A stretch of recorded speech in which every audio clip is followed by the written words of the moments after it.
మన సరోజుకి కూడా ఏదైనా సంబంధం పేపర్లో వేయించేస్తే పోలా. పేపర్లో సంబంధమే ఇస్తావా? ఏ మనకేం కర్మ కాలిందా? అంత దరిద్రానికి వచ్చేసావా ఏంటి మనం? అంతే అంటావా? అంతే. అంటే నేను కూడా చాలా రకాలుగా సంబంధాలన్నీ ట్రై చేస్తున్నాను. నా ప్రయత్నాలన్నీ నేను చేస్తూనే ఉన్నాను. ఎక్కడ మన పేరు వింటేనే బ్రహ్మాండమైన పేరు వచ్చేస్తుంటేను అమ్మో గుండమ్మ గారు ఆయన చెప్పినైతే అదిరిపోతున్నారు. అమ్మా మా బావని నువ్వే ఏదో విషయం పెట్టి చంపేసావా అన్నట్టుగా కూడా పొగారు పుట్టేస్తాను. ఎవడ్రా సచ్చినోడు? ఎదవలు ఎవడ్రా అంటున్నాడు? ఎవరు మన ఇంట్లో పని మనిషి లేదు లక్ష్మి. అదే పక్కన మీ కుమార్తె చెప్పిందిట. అది మొత్తం ఊరు అలా యాగి చేసేసింది. ఏమో చెప్తే అర్థం కాదు. అన్నయ్య నాకు ఇదో పెద్ద బెడదైపోయింది అన్నయ్య.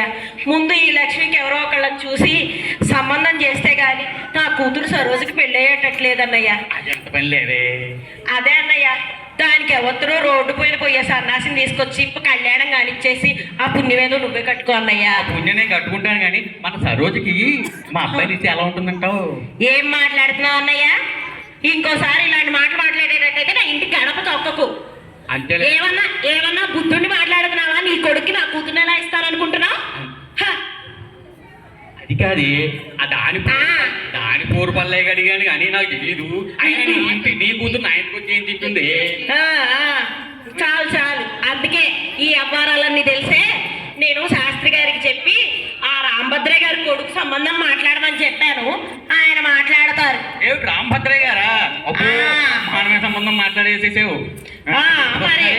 ఎప్పుడు వస్తున్నారు? ఏమిటి వాళ్ళు? వస్తారులే, నీకెందుకైనా అవన్నీ ఇంకా దయచేయి.